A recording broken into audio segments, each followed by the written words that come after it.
guys, welcome back to my channel. My name is Dele. I am a Nigerian YouTuber based in England. Welcome to my channel. If this is your first time seeing all of this gorgeousness, please don't forget to like, share, subscribe, all of those good stuff. So let's go straight into today's video. So this is the second part of this video. The first part I talked about my experience was like to travel solo to Italy. So I'll link that in the description box. I also link the travel vlog to Italy in the description box. Please do watch, like, share, and those good stuff. The thing that stood out to was that there were a lot of Americans in Italy. Like Americans, I know Americans are obsessed with Europe, but when I've traveled to Spain, France, Greece, Cyprus, I've always come in contact with British people. Oh, hello, mate. We traveled to Thailand. We met up with a British couple while we're in Thailand. We're in Italy. I visited 4 different cities in Italy, and I didn't come in contact with one British person. It was very busy. There were people everywhere in Rome, in Sorrento, in Amalfi Coast. There were people, like too many people actually. I didn't know it was going to be so busy in May. I visited end of May and it was half-term week. So people I went on the boat tour with, the Americans. People I met at the Colosseum, Americans. Like Americans, Black Americans. I'm so surprised to come in contact with a lot of Americans. I embraced it, and to be honest, I'm not surprised because when I was watching a lot of YouTube videos, all of the Italian vlogs that I watch on YouTube were all Americans. To be honest, I didn't think I came in contact with any British Italian vlogs, but I just thought maybe it was just a coincidence. Maybe I only searched for Italian vlogs and I then discovered a lot of American YouTubers that visited Italy and were sharing the experience with us on YouTube. Second thing that stood out to me was I noticed that compared to the French people, the Italians are more accommodating, more friendly. I had the same experience with the at the restaurants, at the landmarks, on the ferry, on the train. They seem more accommodating. They don't mind if you don't speak their language. They're willing to try and communicate with you in English. To the French people are so unapologetic about their French language. They do not care that you're a foreigner. You do not care, and especially Paris. I visited Paris so many times. It seemed to me that they are not very accommodating. They want you to speak French. I am from an English-speaking country, Nigeria, not colonized by the French. We're colonized by the British, so we speak English as our first language. But for the Italians, though, even if it's just basic English, they're still able to communicate with you in English. They seem more accommodating, talk to you, try to know where you're from, and just seem more accommodating with the Italians while I was in Italy compared to when I visited France. The Spanish, not just French. I think the Spanish are also a bit accommodating. They do not mind if you don't speak their local language, and they're willing to communicate with you in English. So that was a second cultural shock that I experienced. Like, oh wow, they seem accommodating. They don't mind if you don't speak their local language. They're willing to communicate with you. Even if it's with basic English, they're willing to communicate with you. And that was very helpful for me, especially the fact that I traveled solo to Italy, more relaxed and able to communicate.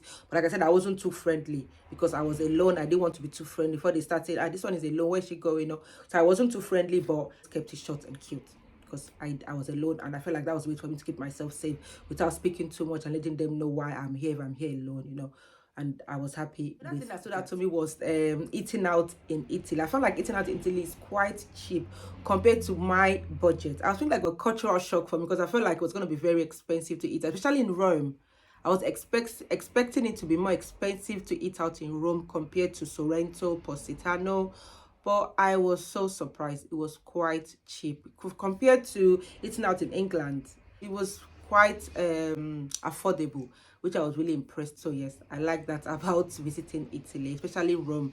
And I feel like overall I prefer the way they cook their pasta in Rome compared to Sorrento, Positano, and Amalfi Coast.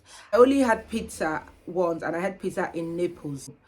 Large size pizza. I couldn't even finish it, and it tasted so good, and it wasn't that expensive. I was so surprised. That was really good. That was really impressive, to be honest. But then when I visited Italy, I found out that they had longer days, just like us in the summer months. icing on the cake for me, because I said I didn't want to stay out too late because I traveled alone to Italy. But because it was longer days and shorter nights, still felt safe because there was still sunlight out there. Then maybe like 9 p.m, 10, it was getting dark, but by 9 p.m. I was already at the hotel. I wasn't out about because I didn't want to put myself at risk of being out too late. Like I said again, I'm an overthinker. So if you watch my first video, you understand that. So I was so surprised that they had longer days, just like us in England.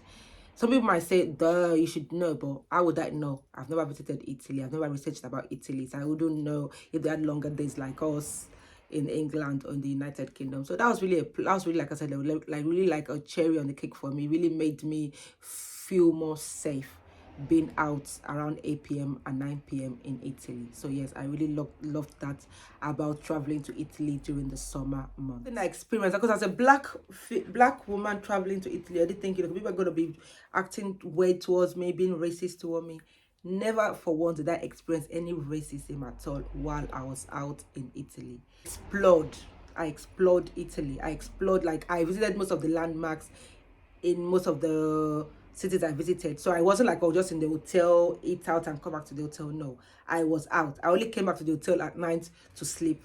If not because I had to sleep, I would not even be at the hotel because I went there to create content. So I came in contact with a lot of Italians. And never for once did I ever feel anyone acting, being racist towards me. I did not have that experience at all. Like I said earlier, Italians, they were very accommodating, willing to communicate with you in English, ask where you're from. Sometimes I tell them I'm from Nigeria, or sometimes I tell them I'm from Britain, depending on my mood at the time. I'm obviously not white. I'm obviously dark, beautiful, melanin popping, so obviously I'm black. But like I said, I did not experience any racism at all, and that also made me feel more comfortable. Imagine people were being racist to me. It would have made me more nervous being a solo traveler in Italy. So because they were not racist, they were accommodating, my God, like that was like a cherry on the cake. Also, I felt so welcomed. I felt so happy to be able to even embark on this solo travel. So yes, I did not experience any racism. Like I said, people might have different opinion to this, but I felt safe in Italy. Thinking, oh, black female traveling to Italy. Based on my experience, I would highly recommend. I felt welcomed. I didn't feel anyone being racist to me. But like I said again, I didn't communicate with a lot of people, although I came in contact with a lot of people, but I kept it short and cute because I didn't want to make it obvious that I was alone in Italy. Very busy. I visited last week in May. It's not the peak season yet for summer, but for Americans, like I said again, so I think that's why came in contact with a lot of Americans, because in America, the school holidays started already, I think, end of May. So this was the time for them to travel to Europe, to, visit Europe. So I felt like it was very busy for May. Like when I went to Trevi Fountain, I woke up really early so I can create content by Trevi Fountain, but I got there like 8 a.m. and there were people there. I'll put pictures on the screen. There were people everywhere. Like I had to be strategic with how I created content that day at the Trevi Fountain. Colosseum, busy. Spanish Stairs wasn't too busy, but I believe that I would have been busy later because maybe a lot more of them were still at Trevi Fountain. Trevi Fountain to Spanish Stairs were like 5-10 minutes. Yeah, 5 minutes, 10 minutes walk. So, but busy everywhere. Even when I went to Sorrento, it was busy. On the ferry, busy. Because I traveled from from Naples to Sorrento by ferry. The ferry was fully booked. The train, fully booked. The people everywhere. Like from end of May, I didn't know it was at their peak season, because I was reading online. It said peak season start from like June, July. Because for us in England or in the United Kingdom, our peak season for traveling is July, August. But for the Americans, I can understand, because the kids start their summer holiday, I think May. So obviously their own peak season start for them in America from May to maybe about August. So maybe that's why I didn't come in contact with any British person. Like I said, I only came in contact with a lot of Americans, and for them that's their summer holiday. So I guess that's why there were a lot of Americans, and I guess that's why there's a lot of people. I think that worked for me was all of the tours, all of the excursions. I booked it few weeks ahead online at home before arriving in Italy. Like I said, it was very busy. If I'd left it to last minute, I think I would have not found a lot of the tours I was able to book online.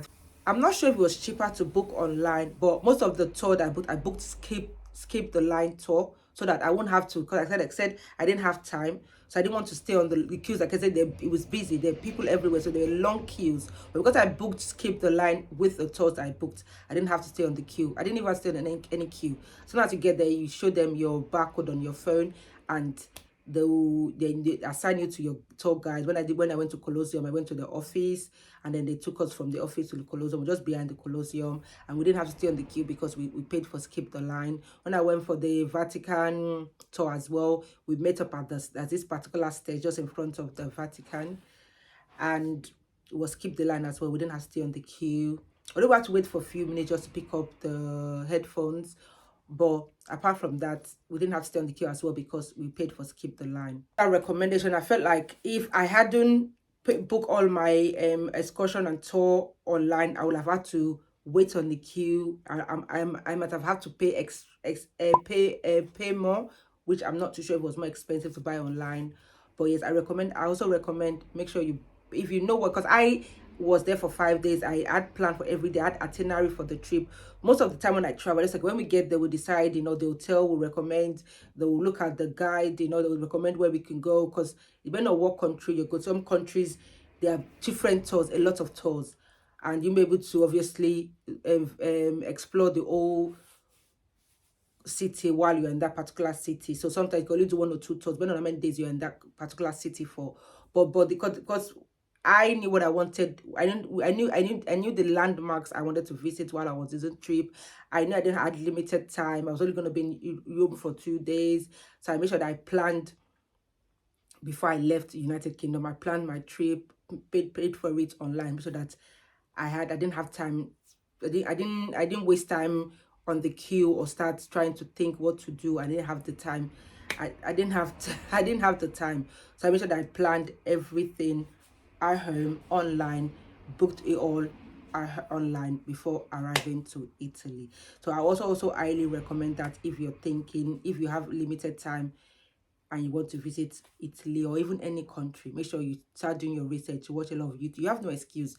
YouTube videos, TikTok videos, Instagram reels, search online what to do in Rome, for example, where to visit. Like I never knew about the Spanish States until when I started researching about Rome. I knew about Colosseum, I knew about the Vatican, but I didn't know about even the Trevi Fountain. I didn't know about it until I started doing research about Rome, and that's how I discovered that Trevi Fountain was free to visit.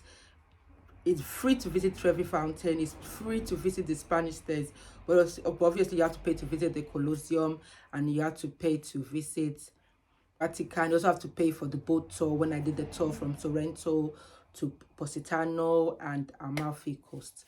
And then I got on the ferry. I got the local Uber, which was more expensive it's more expensive to travel via Uber than the local taxi. So when I was running late, because I wanted to get on the train, but I was running late to get to one of the, I think, the Colosseum tour. So I got Uber. And I just remember them. I can't remember how much the Uber charged me. But then when I was now making my way back from the Colosseum back to the hotel, I used the local taxi, and it was way cheaper, maybe about €5 difference. I said, Uber, you duped me in a foreign land. So as soon as I knew that, but I started to use Uber again when I was leaving to go for the Vatican tour because I had limited time again. But when I was making my way back to the hotel that evening, I made sure that I used the local taxi as well, because when you're leaving from the hotel, where the hotel is, you have to walk a bit of a distance to find the local taxi, limited time. So I quickly made sure that I just used the Uber to get to the tour. But when I was making my way back from the tours, I made sure that I used the local taxi. But they didn't have access to Uber in Sorrento, Positano, because it's like a village. So Positano, Sorrento, Amalfi Coast is not a city. They are in the village. So obviously they didn't have access to, like where I am right now, where I live right now, I live in a village. They don't have access to Uber. So Uber is only mainly in the popular cities, like obviously Rome, Naples, and London, Paris, Tokyo, New York. But all the villages do not have access to Uber yet. So I could not use Uber when I was in Sorrento. I only had to use the local taxi, but I was glad that I used the local taxi because it was cheaper when I discovered that it was cheaper to use the local taxi in Rome compared to traveling via Uber. So guys, thank you so much for watching this video. Until next time, bye bye.